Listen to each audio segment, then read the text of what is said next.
ঘর কার? এটা ভগবানের ঘর।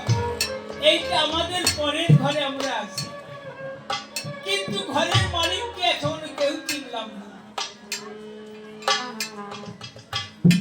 বারবার যখন লোকে এসে গঞ্জনা দেয়, মা অভাগিনী বড় কষ্ট পায়।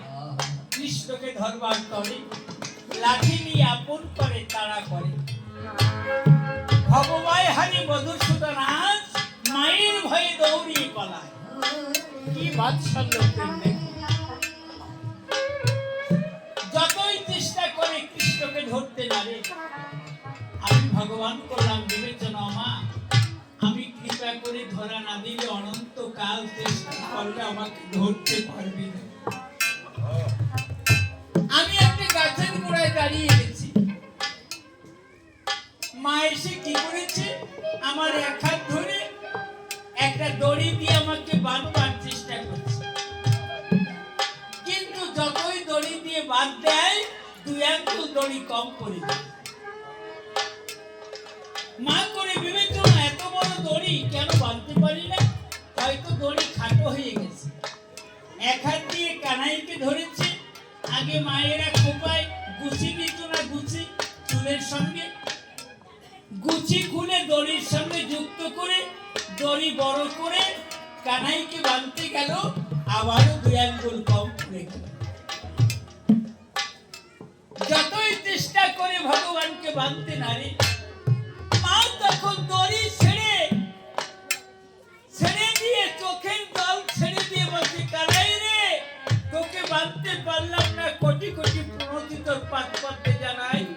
মা যখন চোখের জল ছেড়ে দিল, আর মায়ের খোপায় কেতকী ফুল তোলা ছিল, চোখের জল আর কেতকী ফুল যখন আমার গোবিন্দ পাদ পদ্মে পড়ে হয়, ভক্ত ভগবানের পূজা যখন দেয়া হয়ে গেল, মনটা একবার হরি বলো, তখন ভক্তির দড়িতে বাঁধা পড়েছিল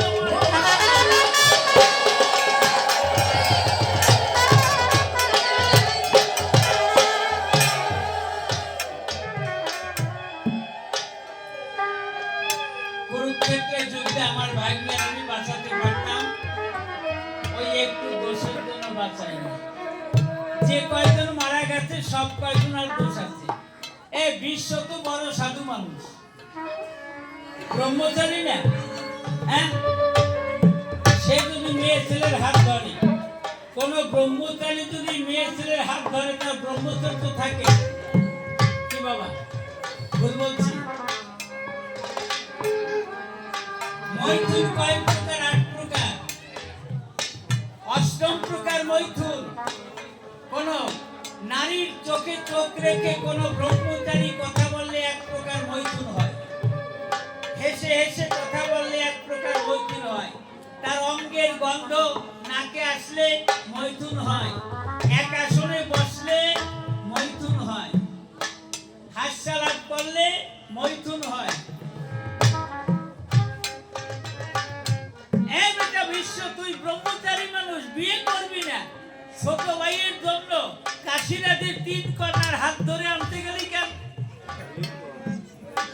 হ্যাঁ, অম্বা, অম্বিকা, অম্বালিকা।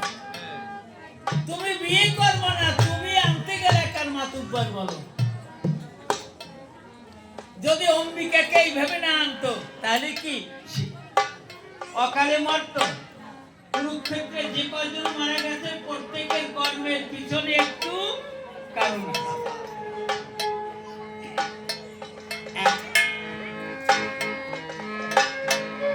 দ্রোণাচার্য বলো কেন?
ঘরের চামড়া, যে চামড়া আমরা রেগুলার সাবান দিয়ে দোলাই করি, চামড়াও কি আমাকে আপন? হ্যাঁ, দেখবেন না শীতকালে ভালো করে ডলা দিয়ে দেখবেন চামড়া মরে উঠে গেছে না, গা থেকে চামড়াও উঠে যায়, ওটা আমার আপন না। চুল উঠে একদম টাকলোই যায়, আমার কাছে লক্ষ্য না। নারদের কাছে যাবে না আর 2-1 বছরের ভিতরে। এই জন্য বিজয় সরকার গাইলেন, অর্থ সম্পদ যা কিছু সম্পদ এ জীবনে সংগ্রাম, সকল সবই পড়ে হইবে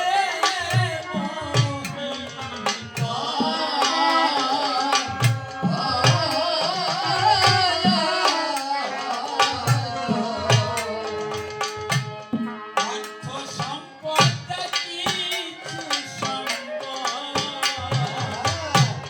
এ জীবনে সংগ্রাম, সকল সবই পড়ে হইবে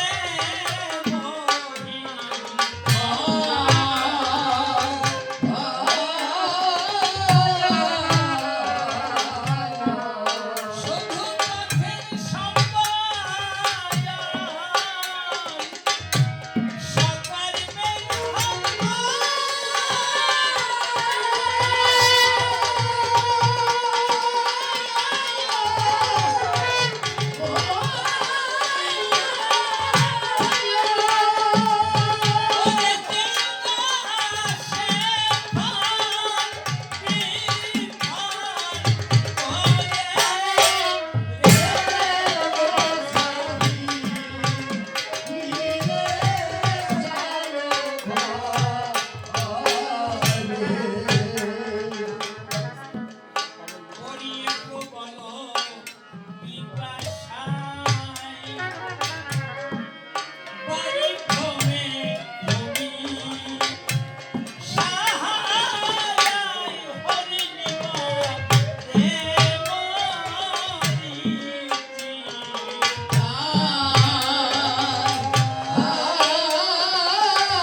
সবচেয়ে বড় মরুভূমি হচ্ছে সাহারা মরুভূমি, শুধু বালু আর বালু। রোদের সময় তাকিয়ে দেখবেন দূর থেকে মনে হয় যেন বালুর উপরে জল আছে, কিন্তু ওটা জল না, ওটাকে মরিচিকা বলা হয়। মৃগী মানে হরিণী জল পিপাসায় কাতর হয়, মরিচিকা দর্শন করে মনে করে ওইখানে বালু রয়, জল রয়। জল খাবার তরে যতই না এগোচ্ছে বিচারে, আস্তে আস্তে জানতে শুনে যেতে যেতে এমন একটা জায়গায় যায়, আমি করি বর্ণনা, জল তো জীবনে পাই না, তৃষায় বক্ষ ফেটে মরুভূমির বুকে মারা যায়। সংসারটা মরুভূমির প্রায়, অর্থ চাই, বৃত্ত চাই, টাকা চাই, প্রেম চাই, ভালোবাসা চাই, জাগতিক জগতের সুখ চাইবার তরে মানুষ যেতে যেতে কিন্তু যে সম্পদ পেলে পরে একমাত্র ভগবানকে পাওয়া যায়। এই সম্পদ কি সংসারে নয়, যেখানে সাধুগুরু বৈষ্ণবের সমাবেশ হয়, যেখানে হরি কথা কৃষ্ণ কথা হয়, যদি সাধুগুরু বৈষ্ণবের তরফ ধরে একবার অঙ্কে নিতে পারে তবে তাকে পেতে পারে।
অদ্বৈতবাদ, বিশেষকার দ্বৈতবাদ, আর মহাপ্রভু দিল কি অচিন্ত ভেদাভেদ।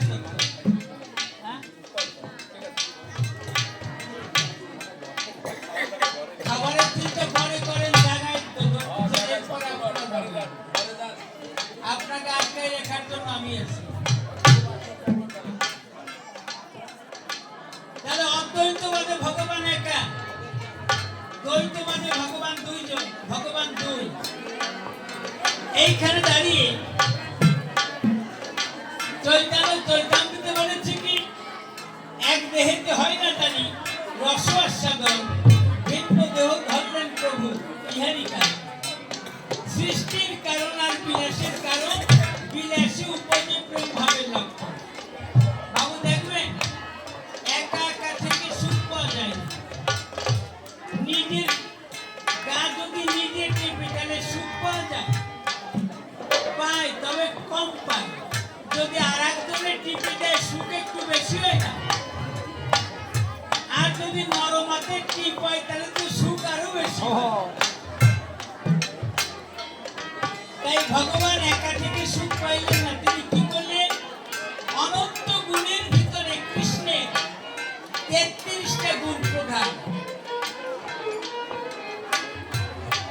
৩৩টার মধ্যে ৩টা প্রধান, সৎ, চিৎ, আনন্দ। সৎ, চিৎ, আনন্দ। তারপরে কি?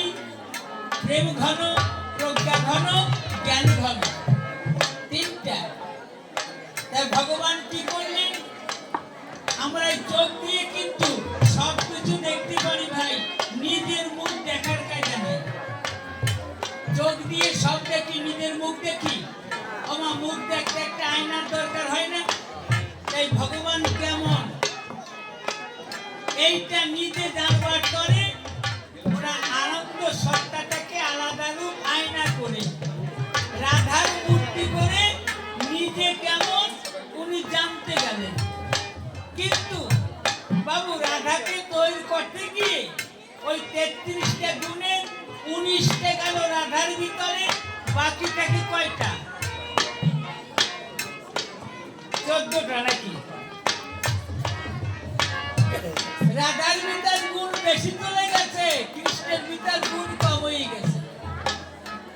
এই জন্য করিবা না, আমরা তো এখানে সবাই কৃষ্ণ কৃষ্ণ বলি, বৃন্দাবনে কিন্তু কৃষ্ণ চলে না। জয় রাধে, জয় রাধে, রাধে রাধে। এই জন্য বলেছে সৃষ্টির কারণ আর বিলাসের কারণ, বিলাসী উপজে প্রেম ভাবের লক্ষণ। তাই সচ্চিদ আনন্দ হয় কৃষ্ণের স্বরূপ, অতএব স্বরূপ শক্তি হয় ৩ রূপ। সদাংশে সঙ্গিনী, চিদাংশে সঙ্গী, আনন্দাংশে লাদিনী, লাদিনী সার প্রেম, প্রেম সার ভাব, ভাবের চরম পরাকাষ্ঠা নাম মহাভাব। মহাভাব স্বরূপিণী রাধা ঠাকুরানী, সর্বগুণ ঘনে কৃষ্ণ কান্তা শিরোমণি।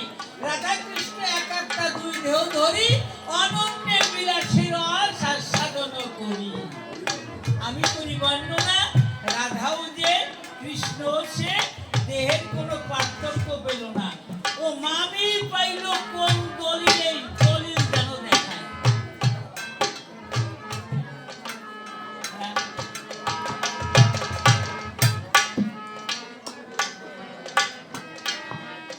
আপনাকে দেশে ধনী আছে না? ধনী কি কয়? ধনে। ওইটা ফাইটে যদি জমিতে বুনাই দেয়, 2টো গাছ হয় না? আর যদি 8টা বনে তাইলে কি? একটা হয়। এক ধনে 2 গাছ, অথচ 8টা থাকলে 1 গাছ। রাধা কৃষ্ণ ওইরকম, আমি করি ভাববো না। একজনে 2জন হয়েছে, কিন্তু গুণের ভিতরে কৃষ্ণের থেকে রাধার ভিতরে একটু বেশি তুলে গেছে। এই জন্য দেখবেন পুরুষের চেয়ে মায়েদের ভিতর শক্তি অনেক বেশি। আমার আপনাকে দলে আছে, কোনো অসুবিধা নেই। সাউন্ডটা একটু ভালো দিবেন। পুরুষের চেয়ে মায়েদের ভিতর শক্তি বেশি। দুধ হয়েছে বল কারো, হাস না কেন? এই তো মায়েরা যায় গিয়ে তাড়াতাড়ি সেবা না না মায়েরা তো যাবে, খাবে না। সর্বাং হন্নতি ক্ষুধা। বাবু কলিকালে অন্নগত প্রাণ, খাবারের দিকে আসলে আর ভালো লাগে না গা, ভালো লাগে না। বুঝছেন? শাস্ত্রে বলেছে বাক্যং হন্নতি কাব্যং, শাস্ত্রং হন্নতি কাব্যং, কাব্যং হন্নতি গীতং, গীতং হন্নতি স্ত্রিয়ং, সর্বং হন্নতি ক্ষুধা। শাস্ত্র কথা বেশি ভালো লাগে না, যদি কাব্য হয় ভালো লাগে, কাব্য ভালো লাগে না, যদি একটু গান হয় আর একটু ভালো লাগে। তাও গানের পরে যদি চেহারা খারাপ হয় তার গান ভালো লাগে না, যদি সুন্দরী মেয়েতে গান গায় তাহলে ডবল ভালো লাগে। কিন্তু পরিমাণে ক্ষুধা লাগলে আর কোনো কিছু ভালো লাগে অবস্থা তাই। তাইলে আমি কোনো বর্ণনা রাধা কৃষ্ণ একাত্তা দুই দেহ ধরি, অনন্য বিলাসের রস আস্বাদন করি। রাধা এবং কৃষ্ণের ভিতরে কোনো পার্থক্য থাকে না, থাকে না, থাকে না। কৃষ্ণ যে বৃন্দাবনে লীলা করেছিল, কৃষ্ণ বৃন্দাবনে ছিল কয় বছর? 10 বছর 8 মাস, মতান্তরে বলে 11 বছর 7 মাস। তাহলে 5 বছরে বংশীবাদন লীলা। তাহলে কৃষ্ণের থেকে 6 মাসে 15 দিনে ছোট ছিল শ্রীমতী, 6 মাসে ছোট ছিল রাধারানী। তাই 5 বছর বয়সে যদি কৃষ্ণ বাঁশি বাজায়, ছেলেটার বয়স 5 বছর, এতটুকু। আর যদি 4.5 বছর একটা মেয়ে হেঁটে ওই বাঁশি শুনতে যায়, ওই মেয়েটার ভিতর কোনো কামনা থাকে? থাকে? তাই 5 বছরে বংশীবাদন লীলা, 7 বছরে বসন্তরী। কৃষ্ণের বয়স 7 বছর, রাধার বয়স 6.5 বছর। তখন ল্যাংটা হয়ে বাচ্চা কাচ্চায় নদীতে স্নান করে না কি? আমরাও তো করছি। 8-9 বছরের সময় আমরা ল্যাংটা হয়ে স্নান করছি না? প্রস্তাব করে কচুর পাতা ফুটা করার কত চেষ্টা করি, তারা পারি নাই।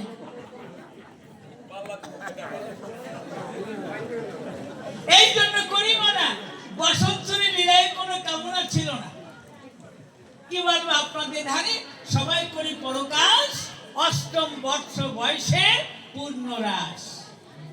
10 বছর 8 মাস যখন হলো, ও ক্রুরের রথে চড়ে মাধুর্য লীলা পরিত্যাগ করে ঐশ্বর্য লীলায় মথুরায় গিয়েছে। এই জন্য করি মানা, তুমি ঐশ্বর্যের সঙ্গে মাধুর্য একসঙ্গে ঘুটে এক করো না। জানেন যত নারী নারে এজন্য মধুর প্রেম বলে তারে, মধুরের ভিতরে সর্বগুণগুলি বর্তায়। এই জন্য বৃন্দাবনকে মধুর প্রেম বলা হয়। আমি করি বর্ণনা, এমন কোনো কাজ নাই রোগ সারতে গেলে মধু না হইলে কবিরা যে ঔষধে কোনো কাজ করবে না। লক্ষ্মী বিলাসের বড়ি, নারায়ণী বড়ি, এ বড়ি সে বড়ি, এরপরে শ্রীপুরি ট্যাবলেট, প্রত্যেক ট্যাবলেটের ভিতর মধু 2 ফোঁট 1 ফোঁট দিতেই হবে। আর পদ্ম মধু পাইলে তো দাদা আরো ভালো, ওরে তা পাবো কোন জায়গায়? এই জন্য করি বর্ণনা, মধুর প্রেমের উপরে কোনো প্রেম হয় না। সমস্ত প্রেমে চাওয়া পাওয়া আছে, কিন্তু মধুর প্রেমের ভিতর কোনো চাওয়া পাওয়া নাই। মধুর প্রেমের ভিতর 5টা রসেই 5টা প্রেমেই আছে। তাই চৈতন্য চরিতামৃতে ব্যাখ্যা দিয়েছে। আসতে অনেকের মনে চাই যে সালাম দিলে খেতে দিতাম, কিন্তু জায়গা নাই তো। জল খান, একটু জল খান। বাবু আসতে, চৈতন্য চরিতামৃতে বলেছে আকাশাদির গুণ যেমন পরপর ভূতে, 1-2 বারে তার পঞ্চ পৃথিবীতে। আকাশের কয়টা গুণ? 1টা গুণ শব্দ। শান্ত প্রেমের কয়টা গুণ? কৃষ্ণ নিষ্ঠা, 1টা। আকাশ থেকে এলো কি? বাতাস। বাতাস থেকে কয়টা গুণ? শব্দ স্পর্শ। বাতাস হলে শব্দ হয়, গায়ে পরশ দিলে ঠিক পাওয়া যায়। শান্ত থেকে এলো কি? দাস্য প্রেম। দাস্য প্রেমের কয়টা গুণ? 2টো, কৃষ্ণ নিষ্ঠা, কৃষ্ণ সেবা। এরপরে বাতাস থেকে এলো কি? আগুন। আগুনের কয়টা গুণ? 3টা, শব্দ স্পর্শ রূপ। আগুন হলে হো হো করে শব্দ হয়, তাই না? আবার রিরি করে নিভে যায়। তাই দাস্য থেকে এলো কি সখ্য প্রেম। সখ্য প্রেমের কয়টা গুণ? কৃষ্ণ নিষ্ঠা, কৃষ্ণ সেবা, কৃষ্ণে অসংকোচ। এই তিনটা গুণ কিন্তু দাস্য প্রেমের ভিতর রয়। এরপরে হলো কি, তারপরে বাতাস থেকে আগুন থেকে হলো কি জল। জলের ভিতর কয়টা গুণ? চারটা। শব্দ, স্পর্শ, রূপ, রস, এই চারটা গুণ রইল। তাহলে আমার বাৎসল্য প্রেমে কি কি আছে? কৃষ্ণ অসংকোচ, কৃষ্ণে মমতা, কৃষ্ণ সেবা, আর কৃষ্ণের প্রতি শাসন। কৃষ্ণকে শাসন। এই গুণগুলি কিন্তু ওর ভিতর রয়। জল থেকে জন্ম নিলে কি মাটি, মাটির ভিতর কি কি আছে? মধুর প্রেমের ভিতর পাঁচটা আছে। কৃষ্ণ নিষ্ঠা, কৃষ্ণ সেবা, কৃষ্ণে মমতা, কৃষ্ণ অসংকোচ। জানেন যত না নারী নরে, এই জন্য মধুর প্রেম কিন্তু সকলার উপরে। মাটির ভিতর সব গুণগুলি রয়। একই ওইখানে একটা তেঁতুল গাছ আছে না বাবা, ওই কোন আইজ বীজ অনুপাতে কিন্তু রস পাওয়া যায়। তেঁতুলের পাতা চিমিয়ে দেখবেন টক। পাশে যদি একটা খেজুর গাছ লাগান, একই মাটির ভিতরে খেজুরের রসও আছে। এখন যদি কেউ মনে করে যে আমি ভাত মাখাইছি, তাহলে যদি মাটিতে যদি গুড় থাকে, খানিক মাটি ওর ভিতর জড়াই নেই, তাহলে কিন্তু গুড় পাবেন না। খেজুরের বীজ লাগাতে হবে, গাছ হবে, বড় হবে, ওটাকে ভালো করে কাটে কুটে পরিষ্কার করে কপালি বাইর করে নলি দিতে হবে, কাটে কলসি বাঁধতে হবে, তারপর রস পাবেন, জ্বালাইয়ে গুড় পাবেন। তা মাটির ভিতর টক রসও আছে, মিষ্টি রসও আছে। পাশে জাল গাছ লাগাবেন, জালও পাবেন। মাটিতে গন্ধ আছে, তাই বলে মাটি নাকে নিলে গন্ধ পাওয়া যাবে? যাবে না। একটা হাত না হয় না, ফুলের চারা লাগালে পরে দেখবেন বিচার করে ফুল বিকশিত হলে পরে গন্ধ ছড়ায়। তদ্রূপ আমার মধুর প্রেমের ভিতরে পাঁচটা প্রেম বসত করে। তাই মধুর প্রেম সবার উপরে। মধুর প্রেম ছাড়া ভগবানকে পাওয়ার কায়দা নাই। বাবু, পাওয়া আছে বহু প্রকারে। ভগবানকে দেখা আর পাওয়া কিন্তু এক না। মা যশোদা ভগবানকে দেখেছে, পায় না। যদি পেত তাহলে কি কান ধরে শাসন করতে পারতো? বাবু, এই যেমন আমি স্বপন সরকার, আপনারা আমাকে পেয়েছেন মাত্র 3 দিনের জন্য। আমার মা আমাকে পেয়েছিল 10 মাস 10 দিনের জন্য। বাবা পেয়েছিল দীর্ঘদিন। ছিলাম কোথায়? বাবার সহস্রারে সুখ রাখার। কিন্তু করি বর্ণনা। আর আমার স্ত্রী আমাকে পেয়েছে কয় বছর? তা প্রায় বছর 25 হয়ে গেছে। তাও বেশি সময় পাই না, বছরে 2-1 মাস পায়। প্রায় তো বাইরে বাইরে দিয়ে ডিগ্রি দিয়ে বেড়ায়। এই জন্য সব পাওয়া কিন্তু একরকম না।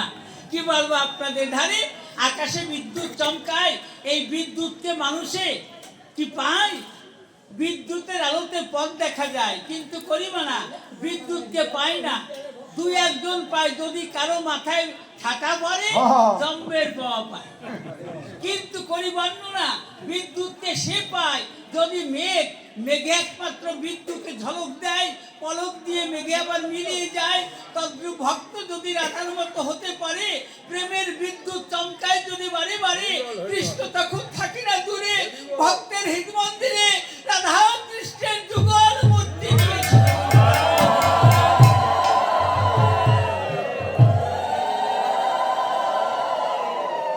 পরিপূর্ণ সাধনা একমাত্র আমার ভাগবতের পাতায় লুকায়। কৃপা পেতে হলে গুরু পাদপদ্মে জ্যান্ত অবস্থায় মরতে হয়। গুরু পাদপদ্মে জ্যান্ত অবস্থায় যদি কেউ মরতে পারে, সে কিছু পেতে পারে। যত সময় বেঁচে আছেন তত সময় পাবার কায়দা নাই। ছোট্ট একটা গল্প শোনাই, সব গল্প এক গল্প নয়। এক সদাগর বাণিজ্য করবার তরে এলো এক শহর। বাণিজ্য সেরে মালপত্র নৌকায় ভরে যখন রওনা দেয়, দেখে কি একটা ব্যাগ খাতায় একটা তোতা পাখি নিয়ে দাঁড়িয়ে রয়। সদাগর বলছে, কিনে ব্যাগ পাখিটা বিক্রি করবি? বলছে হ্যাঁ। দাম কত? বলে 500 টাকা। বলিস কি, একটা তোতা পাখির দাম 500 টাকা? বলছে সদাগর, তোতার অনেক গুণ আছে, তিথি নক্ষত্র তারিখ দিনক্ষণ বলতে পারে, ওর কথা অনুসারে যদি কেউ ব্যবসা করে দ্বিগুণ লাভবান হয়। সদাগর বলতে মনে আছে, ভাবো তাহলে এই তোতা নিয়ে আমি যাব, দিনক্ষণ জেনে নেব, আমি বাণিজ্য করে বড় লোক হব। 500 টাকা নিয়ে তোতাকে নিয়ে বাড়ি গেল। দুধ ভাত প্রতিনিয়ত খাবার দিচ্ছিল। উপযুক্ত দিন এলো, তিথি নক্ষত্র অনুসারে তোতার কাছ থেকে জেনে পরে সদাগর বাণিজ্য করতে যায়। দীর্ঘদিন পরে এলো আঙিনায়, প্রচুর টাকা লাভ হয়। আজ তোতার কথায় বাণিজ্যে লাভ হয়েছে কিনা আমি করি বর্ণনা। সদাগর কি করেছে, নিজে ছাতু ছোলা মাখনে জড়িয়ে তোতাকে খেতে দিতেন, খাঁচার কাছে গেছে। সদাগর নিজ হাতে খাবার দেওয়ার তরে যখন গেল তোতার ধারে, গিয়ে দেখে কি তোতাটা মলিন বদনে চোখের জল ফেলা। সদাগর বলতে, তোতারে আমার এখানে তো আছিস সুখের বাসায়, তোর চোখে বেদনার অশ্রু কেন বলামায়? তোতা করেছে বর্ণনা। ও সদাগর, আমরা মুক্ত আকাশের পাখি, সঙ্গে নিয়ে করতাম ডাকাডাকি। যদিও তোমার এই লোহার খাঁচায় থাকি করি মানা, আমি সঙ্গী হারা অবস্থায় ঘুরে বেড়াই। সঙ্গী হারার যে কি ব্যথা তুমি তো জানবো না। সদাগর, আমার কথা নাও, আমার কথায় তুমি বড়লোক হয়েছো, আমাকে তুমি ছেড়ে দাও। মনে আছে বাবু, যেখানে আমার বন্ধুরা আছে, আপনজন আছে, আমি তাদের সঙ্গে মিলেমিশে মহাশূন্যে ঘুরে ঘুরে বেদনার গীতি গান গাবো। সদাগর করেছে মানা, তোতারে তোর জন্য আমি অনেক টাকা লাভবান হয়েছি, তোকে তো ছেড়ে দেবই না। দরকার হলে মনে আছে ভাবো, লোহার খাঁচায় মোর্চা ধরতে পারে, সোনার খাঁচা তৈরি করে তোকে আমি রেখে দেব। তোতা বলতে, সদাগর মুক্তি আমি পাবো না তা আমি জানি, কথা নিও।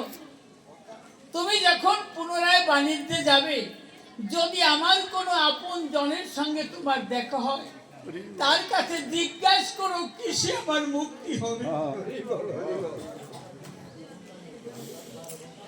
সদাগর বাণিজ্যে এলো, বাণিজ্য ফিরে যখন রওনা দিল, নদীর পরে যখন এলো, ইতিউতি তাকায় তোতার সঙ্গে যদি দেখা হয়। হঠাৎ যখন একটা বৃক্ষ শাকে তাকিয়েছিল, একটা তোতাকে দেখতে পেল। সদাগর ডেকে বলেছিল, তোতারে শোন শোন, একটা কথা শোন। শূন্যে তোতা এলো। সদাগর বলেছিল, ও তোতা, তোর একটা স্বজাতি আমার ঘরে বন্দি আছে, সে জানতে চায় কিসে আমার মুক্তি হবে, বলতে পারিস? ওই তোতা ছিল সুচতুর, মিথ্যা নয়। সত্য কথা বললে তো ও মুক্ত হবে না বসুধা। ওই তোতা বলেছে, আমার স্বজাতি তোমার খাতায় বন্দি আছে করিমানা। যদি আমার স্বজাতি তোমার খাতায় বন্দি থাকে, আর আমিও এই দেহে প্রাণ রাখবো না। মনে আছে ভাবো, চির জনমের মতো প্রাণ বিসর্জন। এই বলে ওই তোতাটা মারা গেল। সদাগর মনে মনে ভেবেছিল, হাইরে, একটা পাখির প্রতি পাখির কত মমতা, স্বজন প্রীতি, আর আমরা দুর্লভ মানব জনম হইও মানুষের প্রতি মানুষ মমতা নাই। আমার তো জানা হলো না কিসে মুক্ত হবে, তবে মরার খবরটা গিয়ে আমার তোতাকে জানাই। যখন বাড়িতে পৌঁছে গেল, কথা বলা ভালো, সোনার বাটিতে খাবার নিয়ে তোতার কাছে গেল। ওই তোতা তখন বলেছিল, সদাগর আমার স্বজনের সঙ্গে তোমার দেখা হয়েছে, কিছু বলেছে? বলেছে জিজ্ঞেস করেছিলাম কিসে তোর মুক্ত হবে, কিন্তু যখন শুনতে পেয়েছে যে তুই আমার খাতায় বন্দি আছিস, সে সমবেদনা জ্ঞাপন করতে গিয়ে তোর ব্যথায় ব্যথিত হয়ে ওই তোতাটা প্রাণে মারা যায়। করি বর্ণনা, কিসে তোর মুক্তি হবে সে বলে যেতে পারে না। ওই তোতা ঠিক পায়, সদাগরকে মুস্কি হাসি দিয়ে কয়, সদাগর, যদি আমার আপনজন আমার বন্দি দশার কথা শুনে প্রাণে মারা যায় করিমানা, তাহলে আমি আর তোমার এই খাঁচায় থেকে দুধ ভাত খাবো না। মনে আছে ভাবো, আমিও আজ থেকে প্রাণ বিসর্জন। সঙ্গে সঙ্গে তোতাটা মারা গেল। সদাগর বিস্ময় নেত্রে তাকিয়েছিল। এমন সময় সদাগর করে বিবেচনা, ওরে পাখির প্রতি পাখির হেন মমতা আগে তো আমি জানতাম না। মরায় খাঁচায় খাঁচায় মরা পাখি থাকলে পরে বেদনা জাগবে অন্তরে। মনে আছে ভাবো, আমি এইবার মরা পাখি খাঁচা থেকে অদূরে ছুড়ে দেব। খাঁচার বাঁধন মুক্ত করে কেবল বাপ্পাদের ধারে ডানাটা ধরে যখন পাখিটা ফেলতে যায়, সদাগর দেখতে পায় পথ পথ করে ওই তোতা পাখি তখন শূন্যে মিলে যায়। আর মুস্কি হাসি দিয়ে সদাগরকে কয়, সদাগর, তোমার মতো বান্ধব জগতে আর কেহ নাই, কোটি কোটি প্রণাম তোমার পাদ পদ্মে জানাই। সদাগর বলছে, ও তোতা, তোতা রে, তুই মরার ভান করেছিলি কেন? তোতা করেছে বর্ণনা, যে পাখিকে তুমি মৃত্যু মুখে দেখে এসেছো ও পাখিও মরে না, তোমার ভিতর দিয়ে আমাকে জানায়, ও তোতা, যদি মরার মতো হতে পারিস আমার কথা লবি, তাহলে তুই নিত্য মুক্তি পাবি। তাই আমি নিত্য মুক্তি পাবার তরে মৃত ভান করেছিলাম খাতার ভিতরে। তদ্রূপ আমরা প্রতিটি মানুষ সাথে সংসার মায়ার খাঁচায় যদি গুরুর কাছে জান্ত মরণ হতে পারে, তবে একমাত্র তাকে পেতে পারে সংসার মন্ডল থেকে।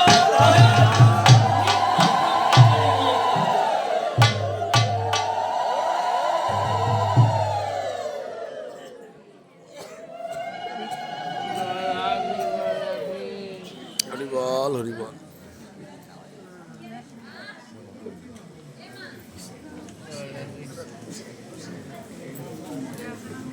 যাক, প্রশ্ন যে কয়েকখান ছিল হয়ে গেছে। এখন ছোট্ট একটা দিয়ে পাচ্ছে আমার মতো শেষ করে দিয়ে যাই, এরপর দেখি কি বলে আমার এসে নারদে বসে।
আরে তুমি